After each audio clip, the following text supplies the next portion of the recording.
안녕하세요. 저는 결혼한 지 얼마 되지 않은 새내기 주부예요. 저는 남편과 두 번의 상견례를 하고 결혼을 하게 되었는데요. 왜 제가 같은 남자와 한 번도 아닌 두 번의 상견례를 하게 되었는지 이야기하려 글을 적어요. 저는 3남매 중에 막내로 태어났어요. 그것도 부모님이 만일 때 저를 낳으셨어요. 오빠들과도 9살, 10살 차이가 나는 늦둥이로 태어났어요. 제가 초등학교 저학년 때 어머니가 돌아가셔서 어머니의 사랑은 많이 받지 못했지만 그 대신 저는 아버지와 오빠들의 사랑을 듬뿍 받으며 자랐어요. 사업을 하시는 아버지 대신 대학교를 다니고 있던 오빠들은 손이 많이 가는 저를 돌보느라 저녁에는 집에 일찍 들어올 수밖에 없었어요. 저는 거의 오빠들의 손에 컸다고 할 수 있죠. 아버지는 처음에 혼자서 회사를 운영하시다가 점점 직원들을 늘려가며 회사를 키우셨어요. 저희는 자수성가하신 아버지 덕에 어렸을 때부터 하고 싶은 것은 다 할 수 있었어요. 하고 싶은 공부도 물론이고 예체능도 그랬어요. 그래서 저희 3남매는 모두 다 다재다능했어요. 그리고 돈 걱정을 하지 않고 여유롭게 자랐어요. 하지만 아버지는 여유 없이 언제나 바쁘게 사셨어요. 본인이 많이 움직이면 움직일수록 회사를 더 키울 수 있다는 생각에 밤낮 없이 일에만 매달리셨어요. 저는 그나마 학창시절이 회사가 어느 정도 몸집이 커지고 안정이 되었을 때라 아버지와의 추억도 많고 사랑도 듬뿍 받았지만 오빠들은 그러질 못했어요. 그래서 오빠들은 항상 저를 보면 감사한 마음으로 살아야 된다고 말했어요. 제가 중학생이 되었을 때 오빠들은 대학을 졸업하고 직장 생활을 하고 있었어요. 큰 오빠는 자신이 가고 싶었던 회사에 취직을 해서 일을 하고 있었고 작은 오빠는 회사를 다니다가 자기 적성과는 맞지 않는다며 그만두고 카페를 운영하고 있어요. 저는 아버지에게도 용돈을 받았지만 오빠들에게도 용돈을 가끔씩 받았어요. 친구들은 그런 저를 많이 부러워했어요. 같은 오빠지만 나이 차이가 별로 나지 않았던 친구들은 매일같이 심부름만 시킨다며 용돈을 주는 오빠가 있다는 것이 부럽다고 말했어요. 하지만 저는 그 친구들이 더 부러웠어요. 저는 워낙 나이 차이가 있다 보니 어렸을 때 같이 싸우면서 놀았던 기억이 없거든요. 제가 중학생이 되기 전부터 오빠들은 벌써 성인이 되어 있었기에 다툼이 있을 만한 일이 없었어요. 저는 친구 집에 놀러 가서 제일 놀랐던 것이 친구 오빠가 친구에게 헤드락을 걸며 장난을 치는 모습을 보았을 때였어요. 저희 오빠들은 그저 제 머리를 쓰다듬는 것이 다였거든요. 친구에게 라면 끓여와라, 물 갖고 와라, 싫다, 네가 해라. 그런 걸로 아웅다웅하는 모습이 보기 좋아 보였어요. 제 말에 친구들은 이해할 수 없다는 표정을 지었지만요. 저는 시험 기간에는 친구들과 함께 작은 오빠가 하고 있는 카페에 가서 공부를 했어요. 음악을 들으면서 공부를 하면 왠지 더 잘 되는 기분이었어요. 아니, 사실은 공부를 핑계 삼아 친구들과 공짜로 시원한 곳에서 수다를 떨고 싶어서 간 적이 더 많았어요. 오빠는 제가 친구들을 데리고 가면 항상 맛있는 와플과 음료를 갖다 주었어요. 친구들은 매번 얻어먹기가 그렇다며 돈을 내려 했지만 작은 오빠는 지금 말고 나중에 원하는 곳에서 일을 하게 되면 그때 한꺼번에 갚으라고 말했어요. 그래서 제 친구들 사이에서 작은 오빠는 늘 인기가 많았어요. 이렇게 저는 아무 걱정 없이 고민 없이 학창 시절을 보냈고 대학에 입학을 했어요. 그 사이 아버지의 회사는 더욱 커졌고 오빠들도 자신의 위치에서 각자 열심히 살며 인정을 받고 있었어요. 저는 친구들이 아르바이트하며 학비를 벌 때에도 아무 걱정 없이 편하게 학교를 다닐 수 있었어요. 어렸을 때에는 제가 누리고 있는 것들이 당연하다고 생각했었는데 대학교에 들어와 보니 당연한 것이 아니었구나 알 수 있었어요. 저와 나이는 같았지만 저보다 훨씬 더 어른스러운 친구들도 많았고 한 선배는 저와 같이 어머니가 일찍 돌아가셨는데 그때부터 아르바이트를 하며 생활비에 보탰다고 말했어요. 지금도 여전히 열심히 살고 있는 그 선배를 보고 있으면 너무 대단하고 멋져 보였어요. 어렸을 때 왜 오빠들이 감사한 마음으로 살아라고 말했는지 그제서야 조금 알 것 같았어요. 입학 후 새로운 환경과 새로운 사람들을 만나느라 1년이 눈 깜짝할 사이 지나가 버리고 어느새 2학년이 되었어요. 저에게도 후배가 들어오고 학교는 또 신입생들로 인해 활기가 차 보였어요. 오늘 저녁 뭐해? 별다른 일은 없어. 왜? 그럼 옆에 오프치 오픈했다는데 거기 가지 않을래? 오픈하면 사람들 많지 않아? 그럴 때 가야 더 재밌는 거야. 아이, 알았다, 알았어. 이따가 전화할게. 이른 저녁 저는 친구의 전화를 받고 호프집으로 출발했어요. 게다가 이맘때에는 학생들로 붐비는 곳인데 새로 오픈한 집이라 그런지 사람들로 북적였어요. 여기저기 아는 얼굴들도 눈에 보이고 서로 인사를 나누었어요. 저는 구석진 곳에 빈 테이블에 앉아 친구가 오기만을 기다렸어요.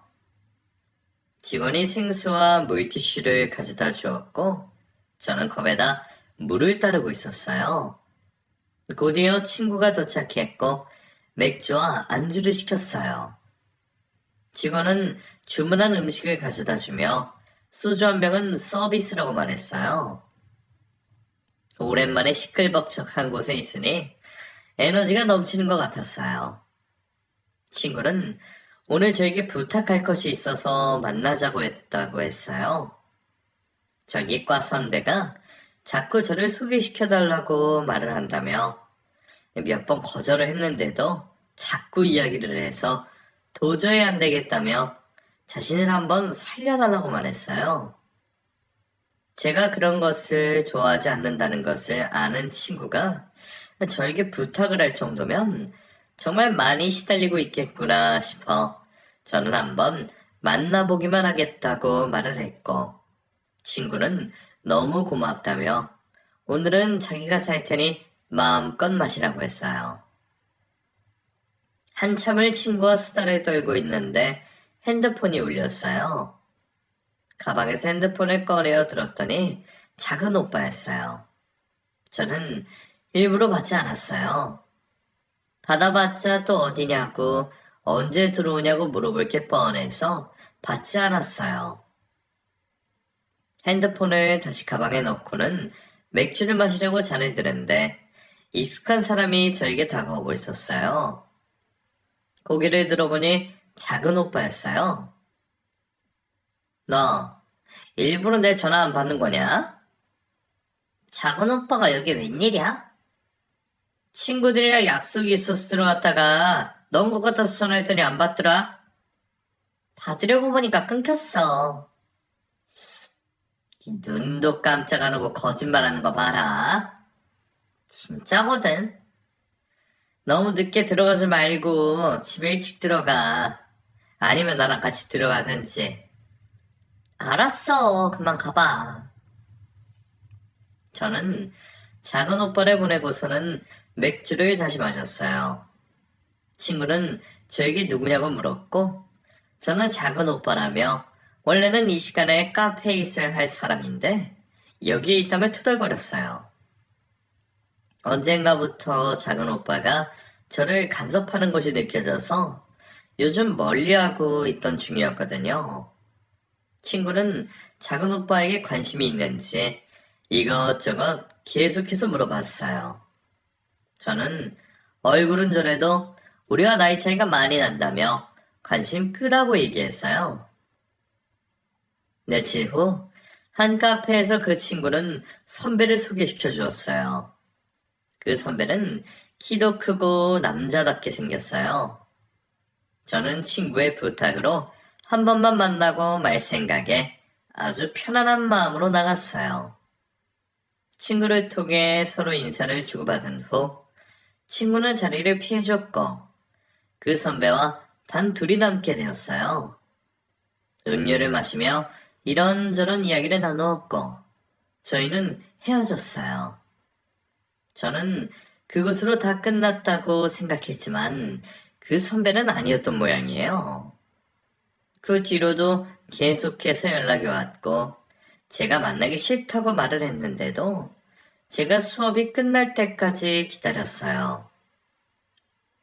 이런 상황을 알게 된 친구는 저에게 너무 미안하다고 말을 하고 자신이 깨끗하게 정리를 하겠다고 말을 했지만 뜻대로 되지 않았어요. 며칠 동안 계속되는 연락에 스트레스를 받았던 저는 핸드폰을 아예 꺼버렸어요. 그리고 머리도 식힐 겸 작은 오빠네 카페로 갔어요. 거기서 친구와 그 선배의 욕을 하며 음료수를 마시고 있는데 그 선배가 제 눈앞에 나타났어요. 아, 깜짝이야. 왜 전화기 꺼놨어? 네? 왜 내 전화를 안 받느냐고. 내가 얼마나 걱정했는지 알아? 연락하고 싶지 않다고 말했잖아요. 누구 마음대로. 나는 끝나지 않았는데. 우리가 무슨 사이였다고 끝나고 말 게 있어요? 우리 사귀는 사이잖아. 네? 저희가 언제요? 우리가 처음 만난 날부터? 미쳤어요? 우리가 언제 사귀었다고 이래요? 그럼 그날 왜 나왔어? 너도 내가 마음에 들어서 나온 거잖아. 아니요. 저는 처음부터 그럴 마음도 없었고 그냥 한번 나간 것 뿐이에요. 거짓말 마. 너도 나를 좋아하고 있다는 거 다 아니까. 자꾸 이러면 신고할 거예요? 그 선배는 저에게 집착하듯이 이야기를 했고 다른 곳으로 가자며 저의 팔을 끌어당겼어요. 저는 싫다고 팔을 빼려고 했지만 제 힘으로는 할 수가 없었어요. 놀란 친구도 제 옆에서 제 팔을 잡아 당겼고 실랑이가 벌어졌어요. 그 바람에 탁자 위에 올려져 있던 컵이 떨어져 깨지고 주위에 있던 사람들도 다들 놀라서 얼어붙었어요. 그때 작은 오빠가 카페로 들어오다 저를 발견하고는 한달음에 달려와 그 남자의 팔을 꺾었어요. 너무 놀란 저는 의자에 털썩 앉았고 친구는 울음을 터뜨렸어요. 작은 오빠는 그 남자에게 무슨 일이냐며 고함을 질렀어요. 그러자 그 남자는 잽싸게 카페 밖으로 뛰어나갔어요. 놀란 저는 멍하니 앉아 있었고 작은 오빠는 찬물을 가져와서 저에게 마시라고 주었어요. 그리고 옆에 있던 친구에게도 진정하라고 말했어요. 조금 진정이 된 저는 작은 오빠에게 며칠 동안 있었던 일을 이야기했고 화가 머리 끝까지 난 작은 오빠는 그 다음날 학교로 찾아가서 그 선배를 개 패듯이 패주었어요. 원래부터 집착증이 있던 그 선배는 저 말고도 다른 여자들에게도 그랬었고 군대를 다녀온 뒤 그런 모습이 전혀 없어서 사람이 되어서 돌아온 줄 알았더니 아니었다며 혀를 내둘렀어요. 그 선배는 작은 오빠에게 개망신을 당한 뒤로 학교에 나타나지 않았고 제 앞에도 나타나지 않았어요. 이 일이 일어난 후로 작은 오빠는 제가 조금이라도 늦으면 걱정이 되어 수시로 전화를 했고 데리러 오기도 했었어요. 저를 걱정해주는 마음은 너무 고마웠지만 정도가 지나쳐 난감할 때도 있었어요. 제가 누굴 만나든 그 남자에 대해서 의심부터 했고 저와 같이 여러 번 만나기도 했어요. 그래서 그것 때문에 헤어진 적도 몇 번 있었어요. 저의 하소연을 듣던 친구는 작은 오빠가 여자친구가 없어서 그런 거라며 차라리 여자친구를 소개시켜주는 것이 어떠냐고 말을 했고 저는 친구의 말대로 다른 곳에 신경 쓰게 되면 저에게 신경 쓰는 것이 조금 나아질 것 같았어요. 저는 누구를 소개시켜주는 것이 나을지 고민을 하고 있는데 친구가 자신을 가르쳤어요. 저는 장난치지 말라며 손사래를 쳤지만 친구는 진심이라며 작은 오빠에게 예전부터 관심이 있었다며 소개를 시켜달라고 말했어요. 어찌나 간절하게 말을 하던지 저는 작은 오빠에게 친구를 소개시켜 주었고 그것이 인연이 되어 두 사람은 결혼까지 약속한 사이가 되었어요. 이런 것을 보면 사람 인연이라는 것이 너무 신기했어요. 1년 후 친구는 졸업을 하자마자 작은 오빠와 결혼을 하였고 저는 취업 준비로 한창 바쁘게 하루하루를 보내고 있었어요. 그래도 늦은 밤까지 학교에 남아있다가 아버지가 쓰러지셨다는 소식에 깜짝 놀라 병원으로 달려갔어요. 오빠들은 벌써 병원에 와 있었어요. 병원에 힘없이 누워 계시는 아버지를 보니까 저는 마음이 너무 아팠어요. 저는 누워 계신 아버지 옆에 다가가 아버지의 손을 잡았어요. 예전에 두툼했던 아버지의 손은 온데간데 없고 홀쭉하게 살가죽만 붙어있는 야윈 손을 잡고 있으니 눈물이 나왔어요. 아버지는 누가 죽었냐며 괜찮으니 걱정하지 말라고 하셨어요. 너무 오랫동안 일만 하신 아버지는 몸이 많이 지친 상태셨어요. 며칠 동안 병원에서 안정을 취하신 아버지는 퇴원을 하고 집으로 오셨어요. 아버지는 그동안은 생각만 하고 있었다가 이번 일을 겪고 나니 나도 이제 많이 늙은 것 같다며 큰오빠에게 자신의 회사를 맡아주었으면 했어요. 큰오빠는 자신이 어떻게 그 일을 하냐며 했지만 아버지는 지금부터라도 찬찬히 배우면 된다며 지레 겁부터 먹지 말라고 하셨어요. 며칠을 고민하던 큰오빠는 다니던 회사를 그만두고 아버지의 회사에 다니며 일을 배웠어요. 안 해본 일을 하느라 초반에는 고생을 좀 했지만 워낙 머리가 뛰어난 큰오빠라 금방 일을 배우고 자신의 것으로 만들고 있었어요. 몇 년이 흐르고 연세가 많아지신 아버지는 몸이 더 쇠약해지셨고 이제는 편히 쉬고 싶으시다며 큰오빠에게 완전히 회사를 넘기고 은퇴를 하겠다고 말씀하셨어요.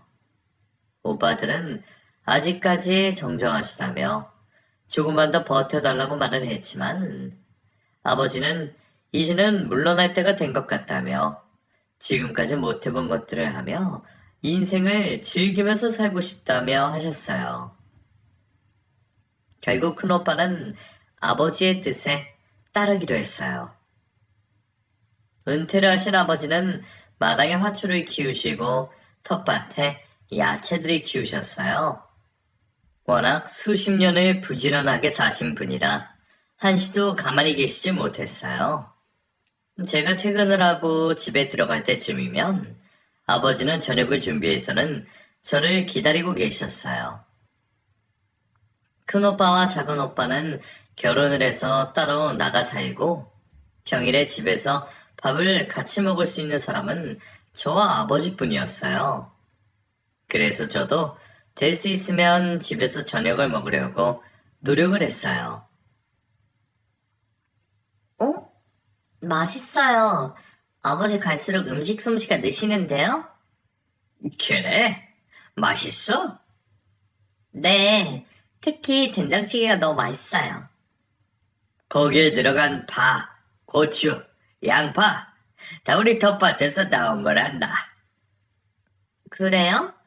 그게 벌써 이렇게 자랐구나. 그럼 이것도 한번 먹어봐. 상추도 어찌나 시다던지. 정말 너무 큰데요?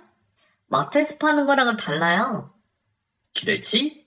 아버지 솜씨 좋지? 네, 이참에 된장이랑 고추장도 한번 담아볼까 해. 하실 수 있으세요?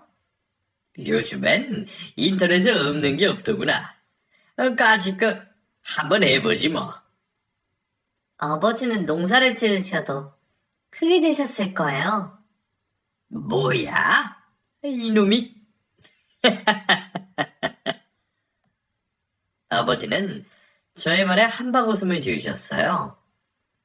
저도 그런 아버지의 모습을 보고 있으니 마음이 좋았어요. 아버지는 회사에 다닐 때보다 마음이 편안하신지 얼굴과 몸에 살이 좀 붙으셨고 얼굴도 편안해 보였어요.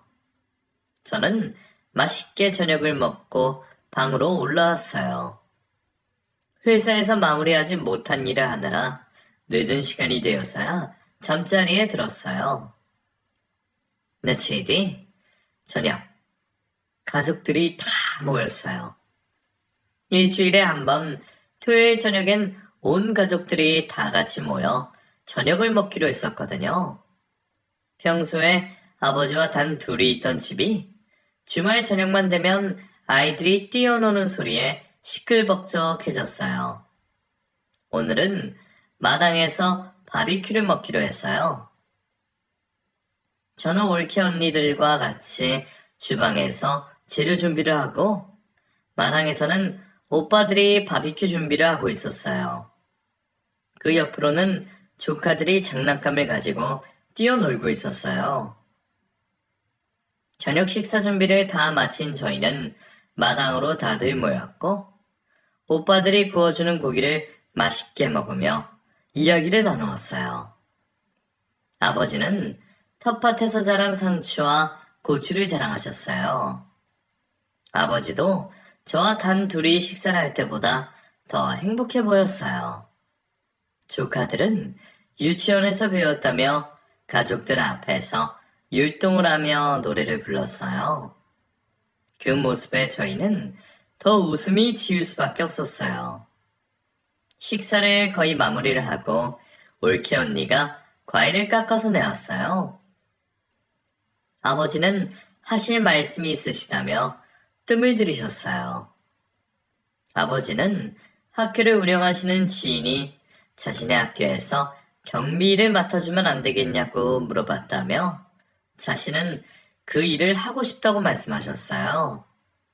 오빠는 힘들어서 안 된다며 거기서 일을 하실 거면 차라리 다시 회사로 나오시는 것이 어떠냐고 물었지만 아버지는 소소하게 움직이면서 주위에 청소만 하면 되는 일이라 별로 힘든 일이 아니라고 말을 하셨어요. 그리고 이제는 쉬엄쉬엄 여유를 즐기고 싶다며 고집을 피우셨어요. 결국 아버지는 경비 일을 하시기로 했고 하시다가 힘드시면 언제든지 그만두기로 약속했어요. 그 이후로 아버지는 다시 출퇴근을 하면서 생활을 하셨어요. 새로운 것을 한다는 설렘에 아버지는 하루하루 즐거워하셨어요.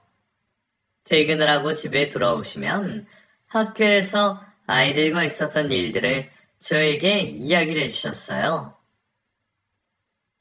이게 뭔 것 같니? 글쎄요, 종이를 구겨놓은 것 같은데요? 에이, 자세히 보렴. 글쎄요. 하트지 않니? 아, 듣고 보니 하트네요. 그래. 오늘 여자 꼬마아이 하나가 학교를 깨끗하게 청소해줘서 고맙다며 주고 가더라. 어찌나 귀엽던지 꼭 어렸을 때 너를 보는 것 같았어. 그 아이 장차 크게 될 인물인걸요? 뭐야? 아버지는 여자아이가 준 하트를 조심히 들고서는 책장 위에 올려놓고는 흐뭇하게 바라보셨어요.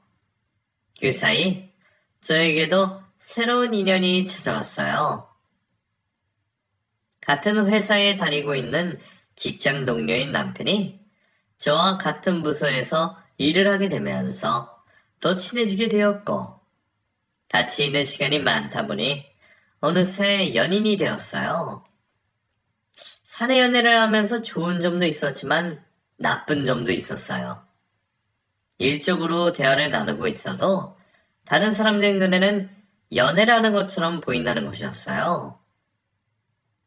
초반에는 그런 것 때문에 연애를 하는 것을 비밀로 할까 했었지만 저희 둘만 잘한다면 아무 문제가 없다고 생각을 해서 숨기지 않았어요.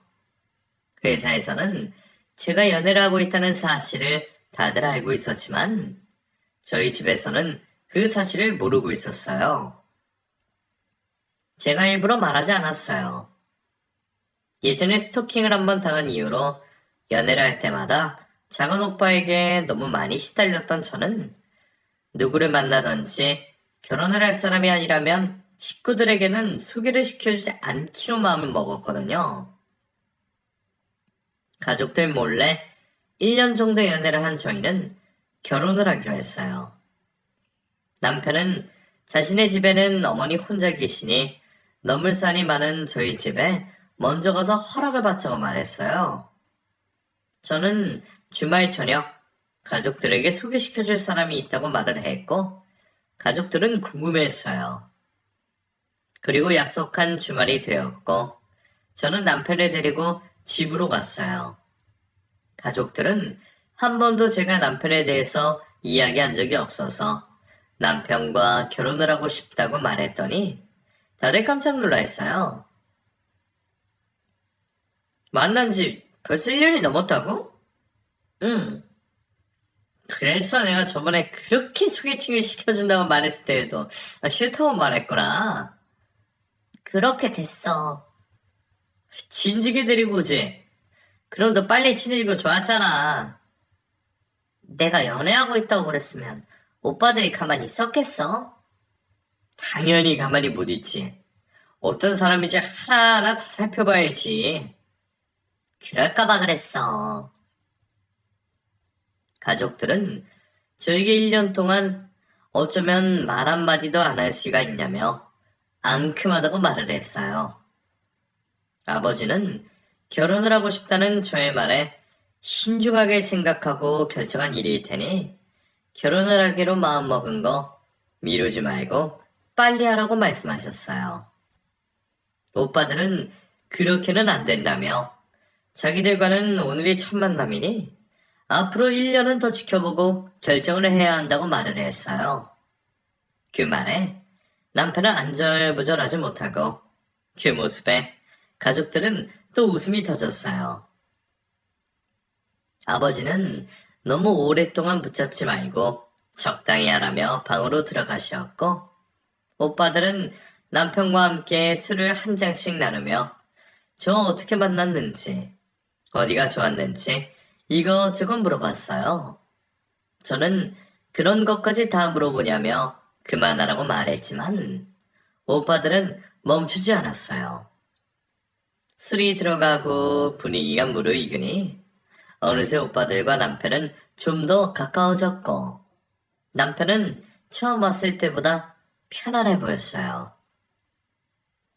오빠들은 제가 어렸을 때 어머니가 일찍 돌아가시고 아버지는 일하느라 바쁘셔서 저를 업어 키웠다며 저와 결혼을 하면 처갓집에는 아버지가 셋이 있다고 생각하라며 저에게 잘해주라고 말했어요.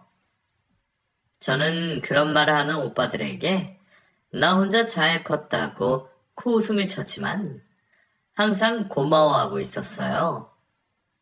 그리고 결혼을 하려고 하니 저한테는 너무나 든든한 나무 같았어요. 수다를 떨다 보니 벌써 자정이 다 되었고 다음을 기약하며 남편은 자리에서 일어났어요. 나이가 많은 오빠들을 상대하느라 진땀을 뺀 남편은 왠지 지쳐 보였어요. 다음날 남편은 초췌한 모습으로 출근을 했어요. 아직 어제 먹은 술이 깨지 않았는지 눈이 멍해 보였어요. 저는 점심을 먹고 남편에게 아이스 아메리카노를 한 잔 갖다 주었어요. 남편은 어제 어땠냐며 가족들이 자기에 대해 말하지 않았냐고 물어봤어요. 저는 가족들이 모두 다 남편의 마음에 들어간다고 말하며 시어머니에게는 언제 인사를 드리러 가면 좋겠냐고 물어봤어요. 남편은 말 나온 김에 빨리 해버리자며 돌아오는 주말에 가자고 말을 했어요. 저는 긴장이 된다며 긴 숨을 쉬었고 남편은 제 손을 잡아주며 어머니도 당연히 좋아하실 거라며 너무 걱정하지 말라고 말했어요. 드디어 약속한 그날이 다가왔고 저는 최대한 단정하게 보이는 옷으로 입었어요. 아버지는 제가 남편의 집에 인사를 드리러 간다고 했더니 한우 선물 세트를 하나 사주셨어요. 그리고는 너무 긴장하지 말고 있는 그대로 보여드리면 된다고 말씀하셨어요. 남편이 저를 데리고 왔고 저는 남편의 차를 타고 시어머니를 뵈러 갔어요. 가는 차 안에서도 어찌나 긴장이 되든지 남편이 미리 사놓은 커피를 마실 수가 없었어요. 저는 긴장을 하면 배가 사르르 아픈 증상이 있거든요. 혹시나 커피를 마셨다가 그 증상이 더 심해질까 걱정이 되어 마실 수가 없었어요. 드디어 집 앞에 도착을 했고 남편이 배를 눌렀어요. 이윽고 시어머니가 현관문을 열고 나왔어요. 시어머니는 제가 인사를 온다는 소리를 들어서인지 한껏 꾸미신 얼굴로 저를 반겨주었어요. 속눈썹도 길게 붙이시고 손톱은 길고 엄청 화려했어요. 연세가 많으신 어머니들이 많이 하시듯 손가락에는 금가락치가, 목에는 굵은 금목걸이를 하고 계셨어요. 시어머니는 일찍 남편과 사별을 하고 홀로 남편을 키우다 우연찮게 부동산에 관심을 가지게 되셨고 젊은 나이에 부동산으로 돈을 좀 만지셨어요. 그런 시어머니 덕에 남편 역시 어렸을 때부터 풍족하게 자랐어요. 시어머니는 저녁을 준비해 놨으니 먹자며 저희를 주방으로 불렀어요. 식탁 위에는 이것저것 음식들이 정갈하게 놓여 있었어요. 시어머니는 입맛에 맞을지 모르겠다며 맛있게 먹어달라고 말을 했고 저 역시 맛있게 먹었어요. 시어머니는 음식을 먹으면서도 저를 찬찬히 쳐다보시며 웃음을 지었어요. 그런 시어머니를 보고 남편은 먹다가 체하겠다며 그만 보라고 말을 했고 시어머니는 너무 예뻐서 쳐다봤다며 불편했다면 미안하다고 사과를 하셨어요. 배불리 식사를 하고 난 후 거실로 나와 다과를 먹었어요. 양가 부모님은 다 살아 계시고? 아니요. 어머니는 돌아가셨고 아버지와 오빠 2명이 있어요. 그랬구나. 우리랑 비슷하구나. 그래. 오빠들은 다 결혼했니? 네. 딸 하나만 결혼시키면 자식 노자 끝나시겠구나. 아버지는 무슨 일 하시니? 학교 경비를 보고 계세요. 학교 경비? 네, 작년에 은퇴하시고 지인이 운영하고 있는 학교에서 경비 일을 하고 계세요. 그래? 시종일관 웃으면서 말씀을 하시던 시어머니는 인상이 굳으셨어요. 남편은 결혼을 빨리 하고 싶다고 말을 했고, 시어머니는 오늘 처음 봤는데 무슨 결혼 이야기를 꺼내냐며 오늘은 이만 늦었으니 돌아가는 것이 좋겠다고 하셨어요. 저는 순간 내가 무슨 말실수라도 했나 곱씹어 보았지만 실수한 부분은 없었어요. 저는 시어머니에게 인사를 하고 집으로 돌아오는 길에도 시어머니의 행동에 너무 찝찝한 기분이 들었어요. 다음날 저는 남편에게 시어머니가 아무 말씀도 안 하시냐고 물어봤고 남편은 아무 말도 없었다며 다른 이야기로 화제를 돌리며 대답을 회피하는 듯 했어요. 그 이후로 시어머니는 남편에게 수시로 연락을 하며 집에 일찍 들어오라고 하셨어요. 어떤 날에는 약속 당일 시어머니가 갑자기 편찮으셔서 남편이 못 나온 적도 있었어요. 이상함을 느낀 저는 남편에게 시어머니와 만나겠다고 말을 했고, 그제서야 남편은 시어머니가 저희의 결혼을 반대하고 있다는 것을 말해주었어요. 저는 반대하는 이유가 뭐냐고 물었고, 남편은 얼버무리며 자신이 설득을 할 테니 자신을 믿고 조금만 더 기다려달라고 말을 했어요.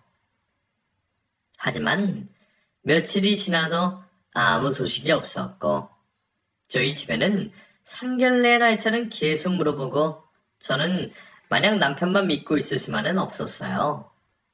저는 남편에게 자신도 함께 가서 시어머니를 설득하자고 말을 했고 머뭇거리던 남편은 그렇게 하자고 말을 했어요.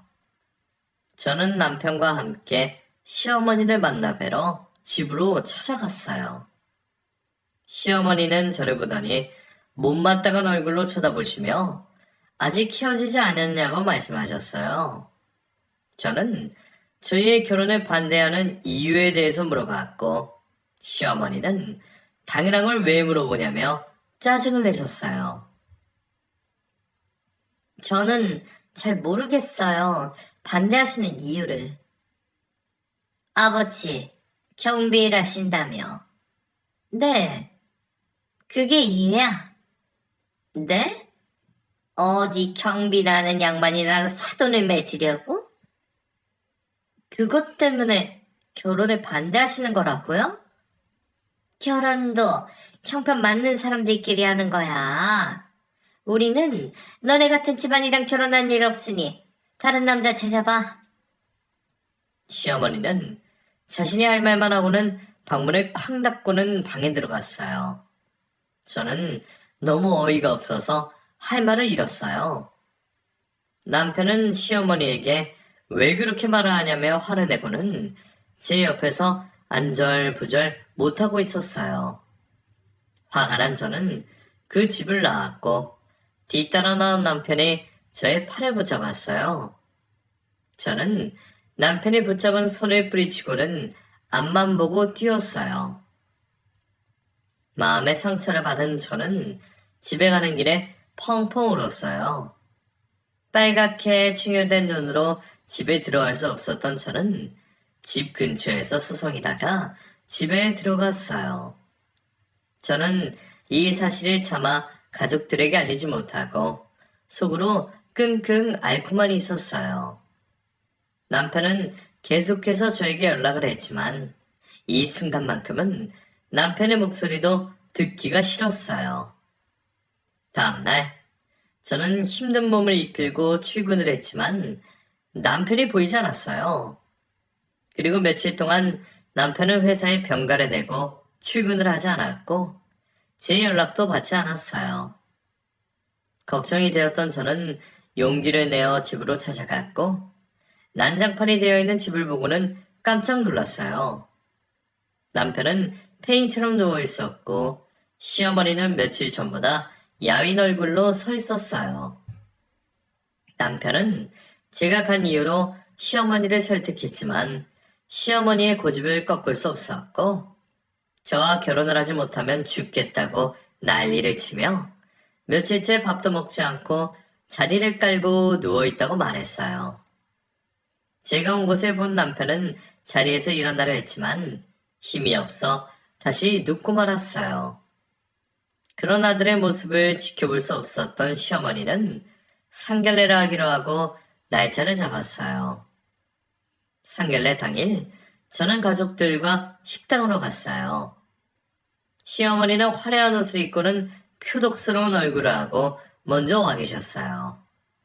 저희의 상황을 전혀 모르던 아버지와 오빠들은 시어머니에게 인사를 하며 자리를 가고 있었어요. 그때 시어머니가 벌떡 일어나시더니 앙카해진 목소리로 자신은 이 결혼 절대로 안 된다며 못 박아두기 위해 나왔다고 말했어요. 당황해 하시던 아버지는 자리에 앉아 천천히 이야기를 나누자며 의자를 가리키다 시어머니의 옷깃을 스쳤어요. 그 순간 시어머니는 두 눈을 부라리고는 아버지의 손을 치고는 자신의 옷을 털었어요. 아니, 어디 경비나 불행이지. 어딜 만져?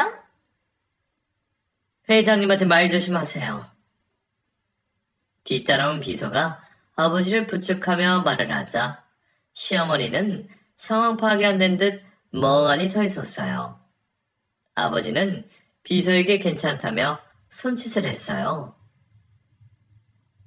아버지, 더 있을 필요 없어요. 당장 나가요. 아니, 이게 무슨 소리인지. 우리도 당신같이 상식 없는 집과는 결혼 못 시키니 없다 몰라 합시다. 저기요, 잠깐만요. 왜요? 더 할 말이 남았어요? 아니, 저 사람은 누구고, 왜 회장님이라고 부르는 거죠? 그건 당신이 알 필요 없잖아요.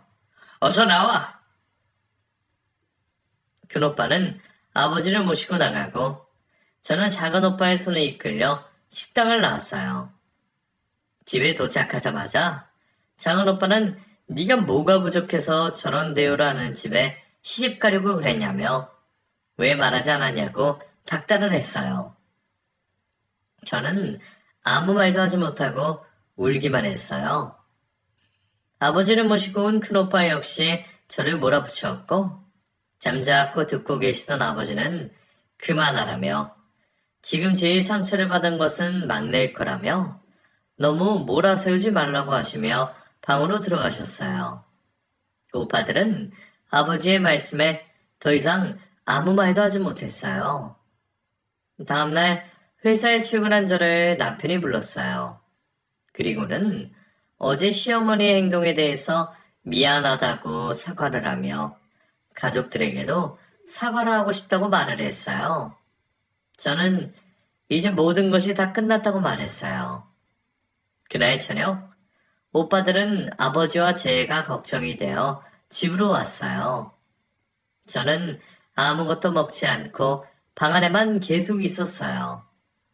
작은 오빠는 뭐 잘했다고 누워있냐며 화를 냈다가도 훌훌 털어버리라며 세상에 반한 남자라며 좋은 사람이 나타날 거라며 제 어깨를 툭툭 두드렸어요. 그때 초인종이 울렸고 큰오빠의 고함 소리가 들렸어요.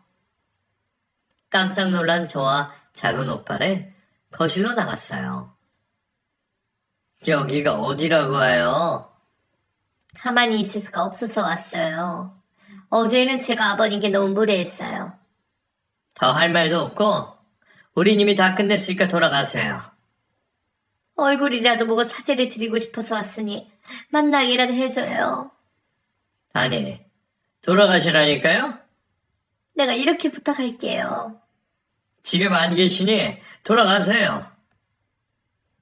시어머니와 큰오빠는 실랑이를 벌이고 있었고 남편은 그 옆에서 무릎을 꿇고 있었어요. 두 사람의 모습에 화가 난 작은 오빠는 남편의 멱살을 잡고는 밖으로 끌고 나갔어요. 깜짝 놀란 저는 작은 오빠를 따라 밖으로 나갔어요. 작은 오빠는 남편의 얼굴에 주먹을 날렸고 남편은 마당에 쓰러졌어요. 저는 남편에게 달려가 괜찮냐고 물었어요.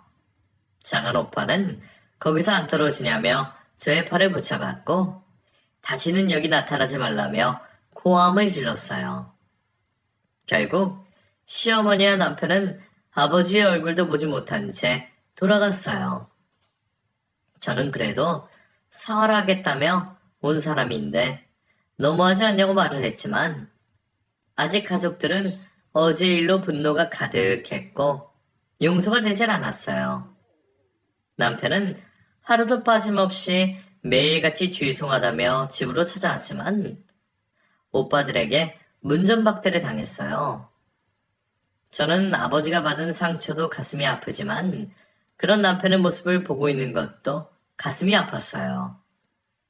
시어머니는 너무 밉지만 남편과 헤어질 수 없었던 저는 회사도 나가지 않은 채 식음을 전폐하고 자리에 누웠어요. 그런 제 모습에 오빠들은 아버지가 그런 수모를 당했는데도 남자 하나 때문에 이러고 있냐며 화를 냈어요. 저는 오빠들의 말은 듣고 싶지 않다고 말을 하며 돌아 누웠어요. 오빠들이 다녀간 후 아버지가 제 방에 들어오셨어요. 그 사람이 그렇게 좋냐는 말에 저는 고개를 끄덕이며 눈물을 흘리며 죄송하다고 말을 했어요. 아버지는 그런 저의 얼굴을 만져줬어요. 며칠 뒤 아버지는 가족들을 불렀어요. 그리고는 지금부터 자신이 하는 말에 한마디도 토해달라지 말라고 하셨어요. 한참 뜸을 들이시던 아버지는 결심을 하신 듯 말씀하셨어요. 내가 요 며칠 곰곰이 생각했는데 막내 결혼시키자.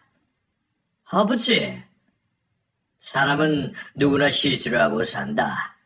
그 집에서도 잘못은 뉘우치고 저렇게 매일같이 찾아오는데 이만하면 됐어. 그래도 이건 아니죠. 본디 이성이 글러먹은 집이라고요. 내가 하는 말에 도래하지 말랬지. 그래도 아버지, 이건 아니죠. 아버지가 경비일 하신다고 했을 때랑 회사를 갖고 있다는 것을 알았을 때 대하는 게 다른 사람이잖아요. 그런 집안에 어떻게 결혼을 시켜요? 속물인 걸 알았으니 안 나가면 그만이야. 우리가 옆에 있는 한 막내 시집살이 시킬 일은 없을 거 아니니 좋게 좋게 생각하자. 내 동생 주게 셈이야. 그래도 아버지, 다시 한번 생각해 보세요. 이 결혼 진짜 아니에요. 그렇다고 계속 저렇게 내버려둘 수는 없는 것 아니니. 나는 벌써 그들을 용서를 했다. 그러니 너희를 그만 용서해줘.